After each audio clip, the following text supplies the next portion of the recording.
News Radio WRVA, the voice of Virginia. Getting ready for work? Don't worry, we got you covered. This is Richmond's Morning News with Rich Herrera on News Radio WRVA. 7:33 this morning on News Radio WRVA. Good morning, Central Virginia. Good morning, Richmond. The president will speak tonight to the nation, 9 o'clock, primetime address. So, what is the president going to talk about? Well, I bet you he'll touch on what's going on in the Middle East and Iran and the Strait of Hormuz. Maybe some other things, but I guarantee you he's going to talk about the SAVE Act and the fact that we haven't got it through the Senate. And the Senate continues to dither on it, and the president's getting pretty fed up. There was a bill that was passed, bipartisan, on housing. He says, I'm not going to sign this until you get the Save America Act done. So let's get a little bit of a preview of what we might hear tonight from the president. Joining us right now is Ashley Hayek. She's the executive vice president of the American First Policy Institute in D.C., and she joins us here on News Radio WRVA. Good morning, ma'am. Good morning. Thanks for having me. Absolutely. So what does your crystal ball tell you that we're going to hear from the president tonight? Well, first of all, the Save America Act is absolutely critical. We are only 110 days away from the midterm election, and over some polls from 70 to 83% of Americans support voter ID. I think we're going to hear, I don't know if you recall, but earlier this year, late January, Tulsi Gabbard was spotted in Georgia when there was an investigation going on in Fulton County regarding some ballots. So I'm curious if we will get an update on what has been discovered and if we'll get a preview of any of the documents as it pertains to election integrity. We're so close within that 90-day window of when any sort of election reform can take place to make sure that we have the securest and safest elections, period. And this is a nonpartisan issue. I think the president is very much looking to see how he can expedite any sort of safety before we get to that midterm election. And that midterm election is going to have major consequences for all Americans. Okay, let's break this down a little bit, if you don't mind. Ashley Hayek joining us from AFPI, the American First Policy Institute. For those that haven't been on top of this, and those that are just kind of tuning in like, okay, I kind of hear what Save America Act is, and yeah, I'm in favor of voter ID and some of these other things. Explain to somebody who's just maybe starting to pay attention to this. You say that this is such an imperative issue that we have to have done. Explain to them why this is so important, and maybe give a little bit of details to help people understand exactly what the president is asking for. Sure. So, and this is the president, this is, members of Congress, Speaker Johnson, I have to give a lot of credit to driving a lot of this. The House has passed this many times, but the Save America Act requires voter ID. Is one of the measures in order to have secure elections. It also requires that non-citizens are not allowed to vote in our elections. And so it's a common sense voter ID. There's also, prohibiting men and women's sports, but it's also state list maintenance. And there's penalties. There's penalties for those elected officials who mistakenly register someone without the proper citizenship documentation. So it's pretty common sense. There's nothing controversial in here. So what I would like to know is why there are members of Congress who absolutely refuse to want to secure our elections. The goal should be to make it easy to vote and impossible to cheat. We have, our opportunity to have our voices heard when we cast our ballot, regardless of who you cast your ballot for. But we've also heard very far left elected officials say Democrats might not win another election if we have all of these safety measures in place, which is silly, right? Run on your policies and back the idea that everyone's vote is sacred. Okay. Is ballot harvesting included in here? I do not believe it is included in here, but I could be incorrect. Okay. No, I mean, because those are the one things that we always talk about. I think ballot harvesting is one of the biggest issues that we have. You're a native of California. I moved from California years ago, and ballot harvesting, folks, if you don't know what it is, there will be activists or people that will go collect ballots from all kinds of individuals, and we have no idea, did that individual actually vote themselves? Did they go out and get that ballot from somebody and they finished filling it out? There's just no chain of command. I just the ballots by mail, I don't know about you, Ashley, but when I win the Powerball, I am not going to trust the U.S. mail to go take my ticket so I get my money. Why would I trust the U.S. mail? And I'm not impugning the mail, but seriously, ask yourself that question. Would you trust the mail to have no chain of command to give you your Powerball winnings? Why would you trust them with your ballot as well? I mean, there's so many things that make sense in this. So when the people are standing up against this, and John Thune can't get this across the finish line, I know it's the filibuster. I know that that's the reason why they're holding this up. But what do the critics of the Save America Act say? Well, I want to actually touch on your point about the ballot harvesting in Watson versus the RNC, which was the Supreme Court decision that just came out. They basically kicked the argument to the states. The states they actually said this is a states' right issue, and that it's important to have some sort of federal bill or for the states to determine how their elections are going to be handled. And in election day must mean election day. I think that's really important. And so federal law should be able to make that clear for a reason. It shouldn't be election weeks. We saw what happened in Los Angeles with Spencer Pratt, where they had 2 months to certify an election for a local mayor's race, which is absolutely absurd. The other thing is, in that jurisdiction, there's a lot of talk about the fraud that occurred. What they have done in California, and specifically LA County, is they've allowed a number of laws.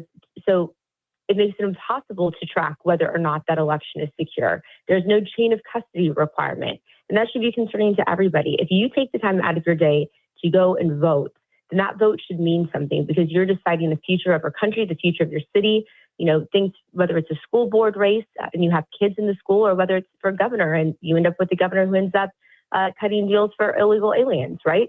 So your vote should mean something. You should know that it counts. Your question about, what the left's argument is on this is it's going to make it harder to vote, and it's preposterous. They're saying, oh, well, if you're a woman and you get married and you have to change your name, you know what? This is the most sacred thing. People have sacrificed their lives for our freedoms to have this republic. And I'm sorry, I'm married, and I think that's a silly excuse. They say it's racist. It's not racist. In fact, Black Americans, Hispanic Americans overwhelmingly support voter ID, because it means that you have a say in our country's most sacred process. So it's a bunch of excuses for people who don't want any accountability. That's the bottom line. Oh, Ashley, you're so silly about this. Let me look. Oh, wait a minute. I do have a real ID. Rich Herrera was able to get a real ID, and it has a little star, so I can fly anywhere. Okay, so that just throws that argument out the window. I find that preposterous as well. The other part of this is the filibuster. I have a question. Why don't we just let the Democrats try to pull the filibuster and go, fine, you go have Cory Booker talk for 48 hours and you have go Chuck Schumer talk for 72 hours, and you just line them all up and we'll just wait you out. Is there a possibility? Can that happen? Or is that just out of the realm of possibility, making the Democrats put their money where their mouth is and try to defend against having voter ID for, I don't know how long it takes? I think that absolutely should happen. I think that conservatives should use any measure possible to get this across the finish line. My prediction is that tonight the president is going to release some very dynamic information about what has happened and what has been discovered in previous elections. A lot of people said that he was ridiculous, absurd, conspiratorial, and that his supporters were conspiratorial when we said that the Trump Tower was wiretapped. And what happened? It proved to be true. They said it was conspiratorial about the dossiers. It proved to be true. He said he's conspiratorial about the 2020 election, there being voter fraud. Well, tonight, I think we might hear whether or not there's some validation to that. And so far, the president has a pretty solid record on what's conspiratorial and what's true.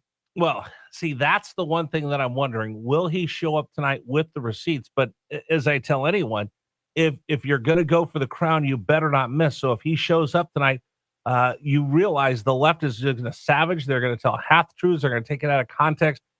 Those receipts better be airtight, because the CNN, the MS Now crowd, the rest of those on the left are going to come after him and try to savage those and tear all of that apart. So if he comes out with those tonight, they've got to be buttoned up. Otherwise, you're going to see a lot of half truths out there and even more confusion than we have today. What I think will be a win for the president is some sort of transparency in the process. If he can present some sort of information that shows that there was any sort of question to the process, whether it was the 2020 election, maybe it's even before then, we'll find out. But this is the most transparent president in modern history, if not decades ago. And I have a very strong hunch that we're going to get some transparency and hopefully eventually some accountability based upon what's shared tonight. Well, isn't it funny, Ashley? He doesn't put lids on himself the way that Joe Biden. Yeah, we're not going to do anything for the rest of the day. We're done at 9:00. The president, hey, come on into the Oval Office. You guys want to ask me questions? It seems like he has a press conference every day, or if he gets on Air Force One, he stands back there with the gaggle of reporters and just talks and talks and talks and talks and talks. Something completely different than previous administrations. So, yeah, you're right. The president is not afraid of a microphone and not afraid to explain himself and is the most transparent. If you just look at the access he gives the media, it is rather unusual to have a chief executive that's just willing to engage anybody, anytime, anywhere, as far as the media goes. Now, he'll give them the business back that they give him, but it is refreshing to actually have a president that will go out and speak and talk to the American people. That's right. And what's crazy about that is he is like that. His cabinet is like that. You see them traveling the country, holding press briefings, holding press conferences. 92% of the media is negative against President Trump. And people are not getting the news and the true story of what this administration is accomplishing. If you look at gas prices today, gas prices are dropping. And what you hear from, establishment legacy media is that, this is a affordability crisis. Do you recall that in 2022, under the Biden administration, gas was over $5 a gallon? We are nowhere close to that at this point. But that's what they don't want you to hear. It's the same thing same song and dance over and over. I've never seen a group of people want our country to fail so badly because they have such disdain for our president. We should want to lift up the most needy, the most vulnerable in our country. We should want everyone to be successful. We should want America to be exceptional. And that is not what we see from one side of our country. And it's extremely unfortunate. You look at what's happening with fraud. I don't know if you had the opportunity to watch Todd Blanche yesterday, or even Nick Shirley participate in their congressional briefings. This administration exposing the fraud under the leadership of Todd Blanche and J.D. Vance has been absolutely phenomenal. Every dollar that goes to fraud, that goes to a millionaire who, by the way, we found and testified in the Minnesota State Legislature, found a loophole and was able to get government money. That's taking money away from someone who needs it. And that's what this administration is trying to expose. And I just hope they continue, whether it's fraud in elections, whether it's fraud in our government programs. I hope they continue doing the work to support the American people who deserve it. Nah, Ashley, I was hanging out with all the Democrats. We were off doing something else completely different since none of them showed up for the testimony from Nick Shirley and all the rest. I mean, listen, they were busy yesterday. You had World Cup soccer. You had reruns. Judge Judy was on. They had important stuff to do. That's right. I forgot that. I think all of them, one of them was there for a minute and then left. But that's what you expect when you have people like Keith Ellison, the Attorney General of Minnesota, who actually received political donations from one of the fraudsters who was recently convicted. Gavin Newsom's wife is being tied to an organization that has been grifting on baby diapers. So I guess this is what you expect from a one side of the party who clearly is prioritizing self above the needs of the people they're supposed to serve. Ashley, I appreciate you coming on with us. We will catch up with you again real soon. Ashley Hayek, America First Policy Institute, our guest here on News Radio WRVA. Thank you so much. Talk to you later. Thank you. All right. It is 7:47 this morning on News Radio WRVA. Today's program brought to you in part by GreerFinancialGroup.com. Michael Greer wants to know,